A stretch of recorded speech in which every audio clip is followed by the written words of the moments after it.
Shalom Bapak Ibu, Saudara-saudara yang dikasihi Tuhan Yesus Kristus. Hari ini kita berjumpa kembali di Renungan HKBP Batam, Resort Batam. Sebelum kita mendengarkan firman Tuhan, kita bernyanyi.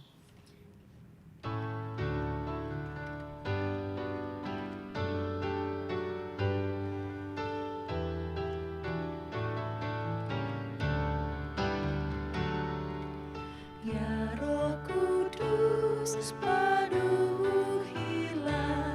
hati dan jiwaku, supaya oleh diriku kasih-Mu nyatalah. Janganlah hanya mulutku, serta akan jiwaku, hendaklah seluruh diriku memuji nama-Mu. Kita bersatu di dalam doa. Bapa yang baik, Bapa yang kami kenal dan Bapa yang kami sembah di dalam iman kepercayaan kami. Terima kasih Tuhan. Hari ini kami bersyukur di mana Tuhan masih memberikan kesempatan yang indah bagi kami. Sebentar lagi Tuhan, kami mau bersabda dan kami mau mendengarkan firman. Biarlah firman-Mu yang selalu memancarkan dalam kehidupan kami untuk melakukan segala aktivitas kami. Kami sambut firman-Mu Tuhan di dalam sukacita. Amin. Ayat renungan kita pada hari ini, hari Selasa tanggal 3 Desember 2024, yang tertulis di Mazmur pasal 31 ayat 10.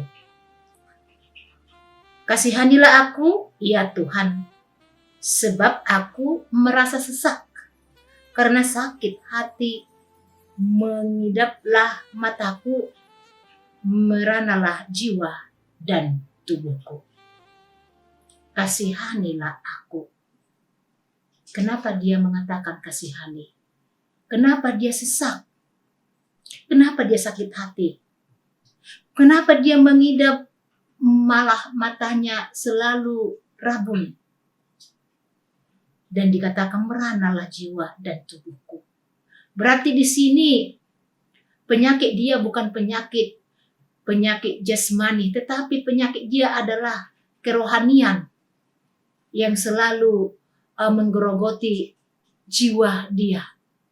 Mungkin di sini dia mengatakan sesak oleh karena banyak persoalan-persoalan dalam kehidupan dia.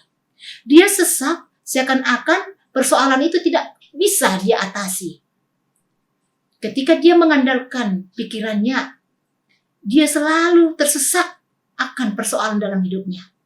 Makanya dia itu berseru kepada Tuhan. Ya Tuhan, dia menyampaikan persoalan dalam kehidupannya. Dia berbicara akan persoalan dalam hidupnya kepada siapa? Bukan kepada dunia maya ya guys. Bukan kepada HP. Bukan kepada Facebook. Tetapi kemana dia untuk bercerita, untuk berkomunikasi, untuk menyampaikan persoalan dalam hidupnya? Jelas Raja David, dia berbicara hanya kepada Tuhan. Tuhan yang dia kenal, Tuhan yang dia sembah, Tuhan yang selalu membantu dalam setiap kehidupan dia. Jadi Bapak Ibu, jika ada persoalanmu ingat, jangan anggap teman tetanggamu itu sahabatmu. Jangan anggap Facebook itu sahabatmu. Jangan anggap dunia sosial itu sahabatmu. Enggak, itu adalah musuhmu. Musuh yang paling terbesar. Jadi, pilihlah kepada siapa kamu untuk berkomunikasi. Kepada siapa kamu untuk curhat. Kepada siapa kamu untuk menangis. Kamu datang kepada saya menangis. Mungkin tidak dapat persoalannya selesai. Tetapi menyelesaikan persoalan adalah kepada Tuhan lewat firman-Nya. Oleh karena itu Bapak Ibu Saudara-saudara yang dikasihi Tuhan Yesus Kristus, kasihanilah kami ya Tuhan Allahku. Kehidupan setiap orang pasti pernah menghadapi sebuah persoalan yang sampai menduakan hati atau bahkan sampai kepada level yang paling tinggi. sakit hati yang membekas. Bapak Ibu pernah sakit hati? Pernah. Apalagi mahami na fultameronate. Nagudangan na rohanami. Tetapi kami simpan di dalam hati. Semua manusia memiliki persoalan, membekas persoalan itu. Sama itu seperti paku. Ketika kita tokok paku itu ke tembok, kita cabut paku itu, walaupun kita tutup itu tembok dengan semen, tetap ada bekasnya. Oleh karena itu perasaan sakit hati itu mungkin saja terjadi karena perbuatan teman.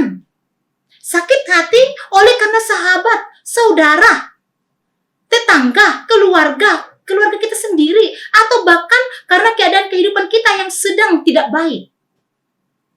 Siapa musuh utamamu? Bisa keluarga kita musuh utama kita. Bisa teman satu kerja kita musuh utama kita. Bahkan suami kita juga bisa musuh utama kita. Oleh karena itu rasa sakit kita itu mampu menggeruguti jiwa kita. Mampu mempengaruhi cara kita bertindak dan merespon setiap persoalan dengan negatif.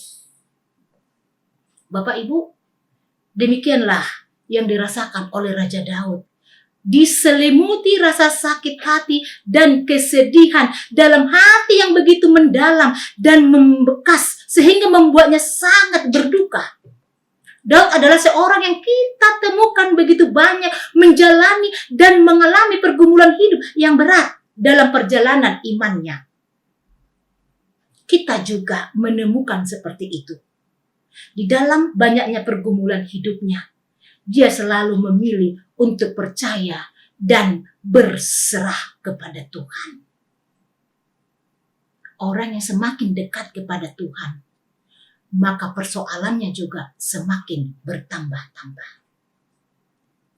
Oleh karena itu, di dalam kehidupan kita sehari-hari, kerap kali persoalan yang sangat menyakitkan hati kita. Mungkin ada di antara kita yang saat ini bergumul akan sakit penyakit yang tak kunjung sembuh. Ada orang bermacam-macam pergumulannya. Pergumulanku beda dengan pergumulan bapak dan ibu. Pergumulanku beda dengan pergumulan keluargaku, beda dengan pergumulan keluarga bapak ibu.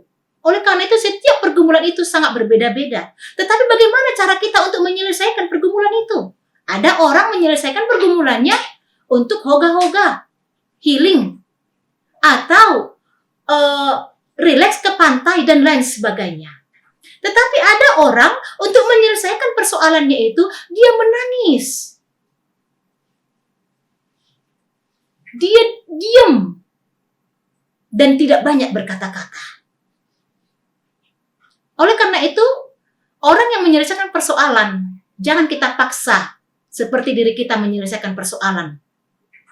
Karena setiap manusia beda-beda untuk menyelesaikan persoalan. Ingat Bapak Ibu, itu juga yang dirasakan oleh Raja David. Bagaimana dia menyelesaikan persoalan dalam hidupnya? Persoalan, ada orang persoalannya tadi penyakit. Sudah beberapa tahun tidak sembuh. Ada orang persoalannya adalah kesulitan ekonomi. Ada orang persoalannya sudah bertahun-tahun mencari pekerjaan tidak dapat-dapat. Sudah bertahun-tahun mencari serokan todi tidak dapat-dapat. Sudah beberapa tahun mencari keturunan tidak dapat-dapat. Banyak persoalan. Oleh karena itu, Bapak Ibu, ada juga orang yang sudah dapat pekerjaan, ada persoalannya dalam tengah-tengah pekerjaan. Semitra dengan dia. Ada lagi masalah keluarga, ada lagi masalah anak yang susah diatur membuat kita sakit hati. Konflik dalam rumah tangga yang tak terselesaikan. Di saat seperti inilah nats ini sangat meneduhkan dan menguatkan hati kita. Sebagai orang percaya, kita haruslah mampu bersiap untuk berada dan merespon segala situasi kehidupan bukan dengan hati yang menyimpang dan menyimpan perasaan sakit dan bersungut-sungut. Di saat situasi yang menghadapi persoalan itu tadi, kuncinya tadi Jangan andalkan kekuatanmu. Jangan andalkan apa yang ada bagimu. Jangan andalkan orang lain, tetapi andalkanlah firman Tuhan. Tetap fokus kepada firman Tuhan. Dikatakan dalam firman Tuhan, segala perkara dapat aku tanggung di dalam Dia. Amin. Kita berdoa. Terima kasih Tuhan buat firman-Mu mengingatkan kami di setiap perkara dalam kehidupan. Kami akan mampu untuk menghadapinya kalau kami bersama dengan Engkau. Biarlah Tuhan di segala perkara, segala persoalan dalam hidup kami terima dengan sukacita dan kami memohon akan bantuan yang daripada Engkau. Biarlah Tuhan firman-Mu ini yang menguatkan kami, dan biarlah firman-Mu ini yang menjadi pelita di dalam kehidupan kami, yang mengajari kami supaya kami tahu di dalam pekerjaan kami untuk melakukan yang seturut dengan kehendak-Mu. Terima kasih Tuhan. Hari ini kami juga tidak lupa membawakan seluruh jemaat-Mu yang ada di dunia ini, yang mengalami sakit penyakit, yang mengalami di dalam duka cita, yang merindukan akan keinginan, akan buah hati, sirokat ditondi, dan juga pekerjaan, dan juga yang menginginkan akan naik jabatan. Tuhan, pada hari ini kami mendoakan mereka. Biarlah Tuhan yang selalu menunjukkan jalan bagi mereka dan ingatkan mereka supaya mereka berseru hanya kepada-Mu. Ketika mereka berseru, mereka mendapatkan apa yang Dia minta sesuai dengan kehendak-Mu. Terima kasih Tuhan. Di dalam kesabaran itulah kami memperoleh dalam kehidupan kami. Biarlah hati kami tenang dan di dalam kesabaran menanti akan jawaban yang pasti daripada Engkau. Terima kasih Tuhan, pada hari ini juga kami mau memulai aktivitas kami. Biarlah Tuhan yang selalu mengingatkan kami. Biarlah Tuhan yang selalu mendahului kami dari setiap langkah kami. Jauhkan bagi kami ya Tuhan segala mara bahaya. Dan juga berkat-berkat-Mu yang akan kami terima. Ajari kami untuk menerimanya dengan ikhlas dan dengan sukacita. Ajari kami untuk memakainya sesuai dengan kehendak-Mu. Terima kasih Tuhan. Di dalam nama-Mu kami berdoa dan berseru hanya ke dalam tangan-Mu saja. Amin.